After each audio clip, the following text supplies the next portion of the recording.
dia eu quero ser índio, viver pelado, pintado de verde. Bueno, uno no puede sino estar de buen humor con esta música, así que un placer. Tenemos mensajes, a ver, escuchamos. María Cristina de la Ferrer dice: tengo 57 años, soy diabética y sigo tratamiento oncológico. ¿Tengo que vacunarme? Buena pregunta. Es muy buena pregunta. El tema del tratamiento oncológico va por etapas, ¿sí? Hay ciclos de quimioterapia, radioterapia o demás, en donde hay una inmunosupresión. Hay periodos libres de medicación donde la inmunidad es normal. Lo que tenés que charlar es con tu oncólogo para ver en qué etapa estás y a ver si es conveniente vacunarte o no. ¿Otro mensaje? Ani de San Clemente, tengo 47 años, tuve sarampión. ¿Me debo vacunar? Si tuviste sarampión no es necesario porque la inmunidad es de por vida.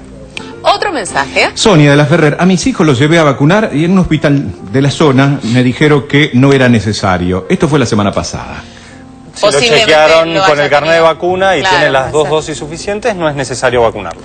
Bueno, hablamos ahora de los síntomas de una de las patologías más comunes en las mujeres a las que nosotros hacemos referencia todos los días como parte de una campaña de prevención, que es el cáncer de mama. En general, sabemos qué cosas tenemos que hacer para más o menos controlarnos, la mamografía, la ecografía mamaria, pero no tenemos muy bien en claro cuáles son los síntomas particulares que se pueden presentar y que pueden ser notorios para poder identificar esto como una anomalía. Fuimos a consultar al doctor Sergio Provesanzo y nos habla de los síntomas del cáncer de mama. Hoy en día vamos a comenzar charlando sobre los síntomas que tiene la mama, que de alguna manera inducen a que la mujer concurra a la consulta y podamos nosotros hacer un diagnóstico precoz de enfermedad mamaria. Toda mujer que detecta un nódulo en el autoexamen que debe realizar periódicamente en el postmenstruo inmediato debe concurrir a la consulta. De igual manera, si la mujer presenta dolor mamario fuera de la época premenstrual o diferentes secreciones a través de su pezón que pueden ser de colores cerosos, verdosos o rojizos, debe también concurrir a la consulta. También debe concurrir si tiene alguna modificación o variación en las características externas de su mama cuando se observa al espejo, es decir, si ve deformaciones de su mama, necesariamente debe concurrir porque esto no es algo habitual. Tenemos que tener en claro nosotros que la prevención en mama fundamentalmente pasa por recomendaciones que tienen que ver con la lactancia, la no obesidad, algún tipo de control en la dieta, evitando dietas grasas, evitando el cigarrillo, obviamente el hecho de hacer trabajar la glándula a partir de una lactancia medianamente prolongada favorece la prevención de las patologías mamarias. También tengo que dejar en claro que los estudios complementarios, mamografía, ecografía mamaria, son métodos que hacen detección precoz de alteraciones en la glándula mamaria. No hacen prevención, sino detección precoz. La aparición de estos métodos complementarios de diagnóstico y su uso rutinario en mujeres de más de 40 años, una vez al año o 2 veces o cada 2 años, y por sobre todo aquellas mujeres que tienen antecedentes familiares en primero y segundo grado, deben realizar estos estudios previamente desde los 35 años. Y hoy en día, por la aparición de cánceres más precoces en mujeres más jóvenes, también es aconsejado a veces hacer la mamografía en épocas más tempranas, cosa que hasta hace unos años nosotros no recomendábamos. Cosa muy importante, solamente con mirarnos al espejo podemos identificar alguna anomalía que esto debe necesitar una consulta médica inmediata. Por eso no es algo muy difícil de detectar, al contrario. Hoy la aparatología nos permite hacer detección precoz, como bien decía el doctor, Inclusive nosotros en casa, no solamente con el tacto, sino también poniéndonos frente a un espejo, podemos identificar alguna anomalía en las mamas. Hablamos ahora de los ataques de pánico. ¿Algún síntoma en particular? Sí, varios. Y lo importante, como algunas vez dijimos, es diferenciar el ataque de pánico del trastorno de pánico. Entonces, les voy a contar cómo es una crisis de pánico. La persona tiene un ataque súbito, repentino, de un terror enorme, con palpitaciones, sudoración, mareos, siente que va a enloquecer, que se va a morir, que viene una catástrofe en cualquier momento, que tiene que salir huyendo y no sabe para dónde. Terrible, el cuerpo se desorganiza completamente, empieza a tener ideas catastróficas y entonces esto dura varios minutos, que tiene un pico de intensidad y después cede. La persona realmente puede pensar que tiene un ataque cardíaco, porque los síntomas físicos son claros y reales, no es solamente una cuestión de la imaginación. Exacto. A esto le acompañan un montón de miedos que pueden continuar luego del ataque de pánico o no. Por eso diferenciamos que cuando hay solamente un ataque, porque tuvo que ver con una situación estresante, o de poco dormir, o de un momento de la vida muy difícil, puede que no se vuelva a repetir nunca más, o puede ser que esto venga a influir en toda nuestra vida y entonces empezamos a tener conductas evitativas de la situación que nos generó este ataque de pánico. Entonces dejamos de ir a ciertos lugares, de encontrarnos con cierta gente.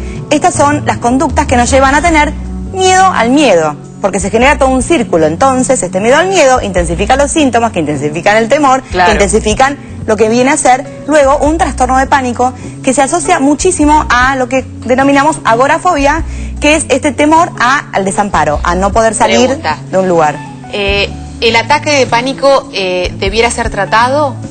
¿O uno puede tener un ataque de pánico y decir, bueno, fue un ataque de pánico, pasó? Por lo general tiene... Digo, para no generar este círculo vicioso del que vos recién hablabas, ¿no? La verdad es que por lo general cuando hay un ataque de pánico y esto no vuelve a suceder, la persona lo va a recordar siempre, pero es raro que consulte. Cuando ocurre una segunda vez es cuando, no sé si van al psicólogo, van primero a hacerse un electrocardiograma, eso porque les genera mucho miedo. Y en Claro. realidad nosotros los psicólogos también tenemos que decirle, mira, primero vamos a descartar cualquier situación orgánica para luego Obvio. tratar... Y muchos pacientes vienen con el autodiagnóstico, se sientan y te dicen, hola, ¿qué tal? Yo sufro de un trastorno de pánico, y en realidad cuando les preguntas, no, están muy angustiados, y muchas veces, y a muchos nos pasa, que a la noche tenemos, se despiertan todas nuestras fantasías y nuestros temores, y antes de dormir es normal que nos surja una sensación enorme de angustia, que luego nosotros asociamos a este trastorno de pánico, que no siempre es así. Por eso, si tenemos dudas, consultar.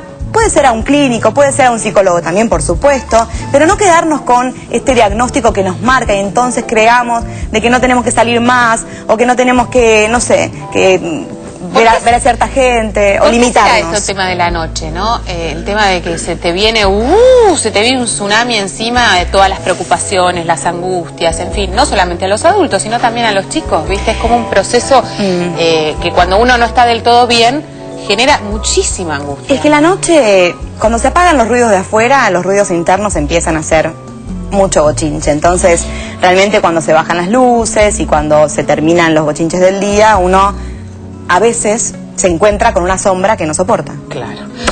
Bueno, después de todo esto que nos acaba de decir la licenciada Schwab, hablaremos de la sinusitis, que también te puede suceder de noche y es realmente muy molesta. Exacto. ¿Cuáles son los síntomas? ¿Te quedaste mal? No estaba pensando. No, el tema de la sinusitis es algo muy pero muy común.